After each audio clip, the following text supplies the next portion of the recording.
Como lidar com a ansiedade do adolescente? Já é dele mesmo, já é da idade ou é um transtorno?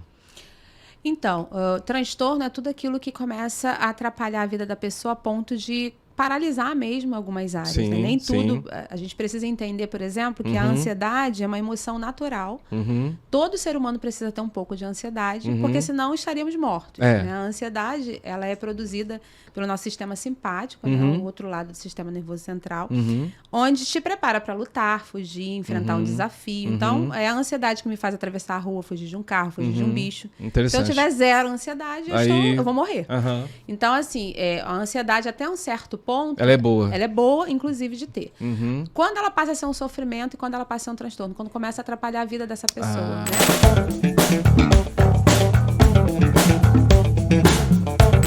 Entendi. Hoje em dia, assim, claro que a adolescência ela tem algumas coisas muito características da própria fase. Né? Por quê? Porque a criança vem, a primeira infância, aquela fase de aprendizado, ela aprende quase que tudo que é mais importante, 80%. Né? Isso é uma rebeldia. As pessoas falam, adolescente é rebelde. Mas é muito uma rebeldia. As pessoas falam, adolescente é rebelde. Mas é muito característico da fase, porque o objetivo ali, até de forma muito característico da fase, porque o objetivo ali, até de forma inconsciente, é fazer essa diferenciação. Não sou igual a você, eu sou uma pessoa a ter opinião diferente. Sim, enfim, ele quer então colocar ali é muito característico. O que está acontecendo hoje, assim, infelizmente, para você ter uma ideia, assim, que isso é muito grave. Entre os adolescentes, a terceira maior causa de morte é o suicídio. E a grande porta aberta são os transtornos de ansiedade e os transtornos de humor, a depressão.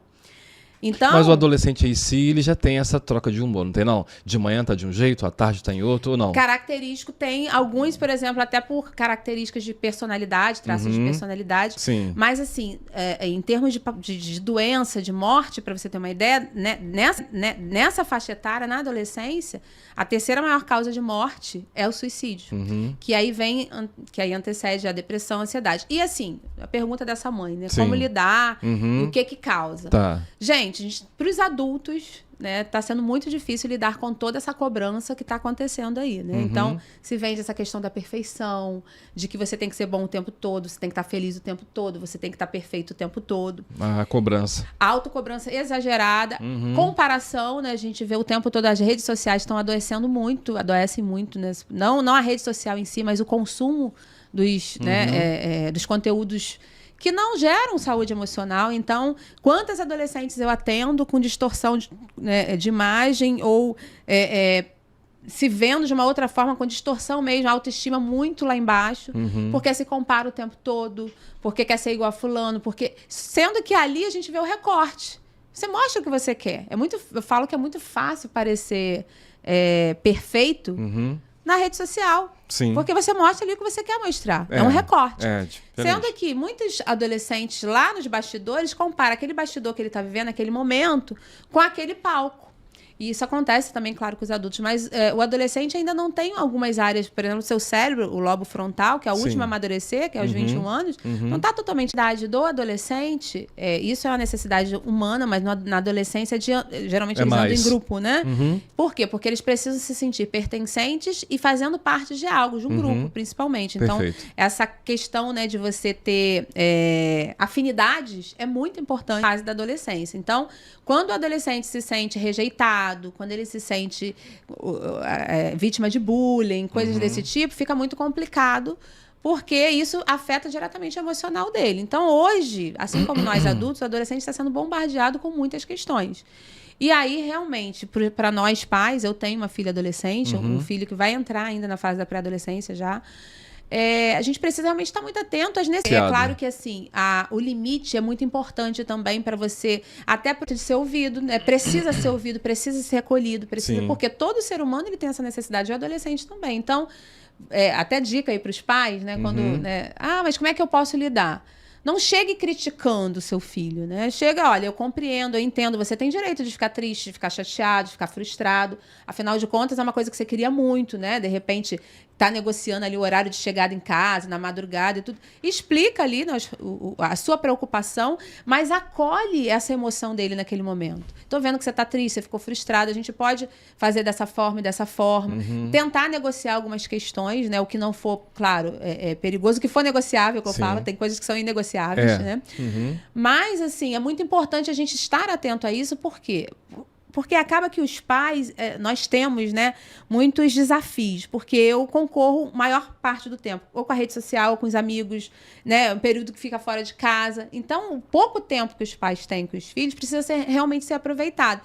E para o filho adolescente, o mais importante é ele se sentir respeitado, na sua opinião. Legal. Ouvido, acolhido. Dentro de casa. Dentro de casa, isso, porque tem essa, você não tem querer, e assim, os pais também passam uma situação difícil porque vivem aquele luto da infância, né? Então eu tô perdendo a minha criança e eu tô ganhando um adolescente que ora tem comportamento de adulto e ora tem comportamento de criança. E aí também para os pais é muito difícil, por isso que eu atendo muitos pais, acompanho muitos pais vivendo essa parte do luto, né? Eu lembro quando a minha filha deixou de brincar com algumas questões que ela gostava muito, algumas coisas, e eu ficava assim, com o coração apertado, porque eu vi que aquela fase estava passando. Eu estava passando ali por um luto, tão engraçado. Né? Eu teve um Natal que eu dei 2 Barbie para as meninas, né? Para as filhas, elas, o que é isso?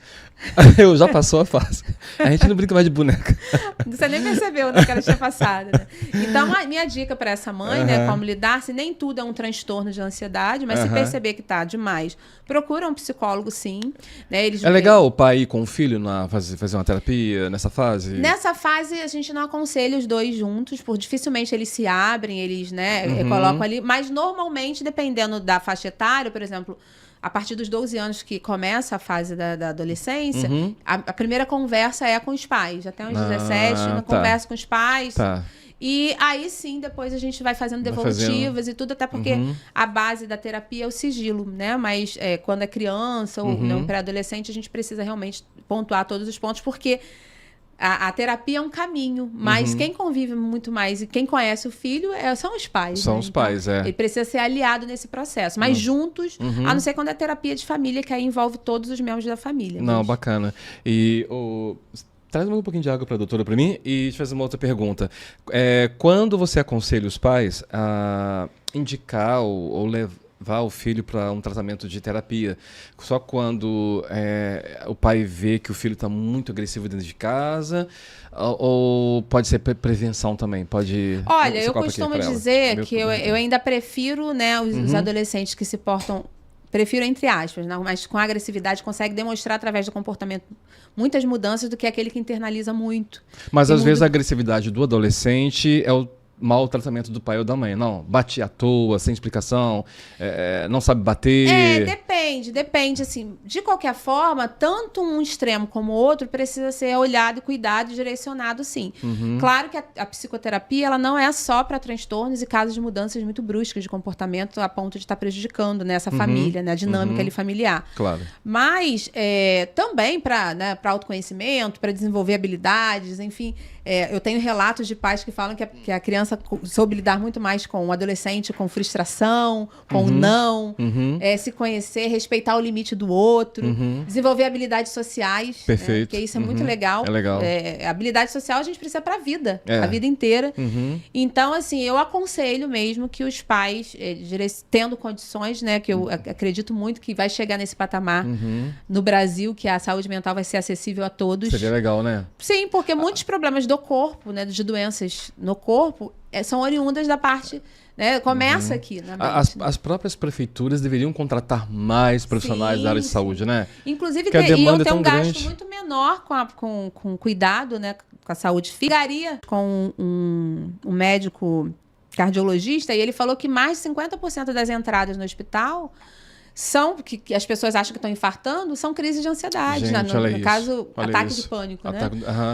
E olha isso, se a gente cuidar do emocional, né, da saúde mental, muitos problemas A pessoa vai no chegam médico, no hospital não vai chegar é mesmo, nessa né? parte. É mesmo. A pessoa acha que está tendo um ataque cardíaco, chega lá é só ansiedade ou uma estresse, crise forte, crise. né? O estresse, enfim. Uhum. Então, assim, é muito importante que a gente se conscientize que é um problema de todos, é um problema social.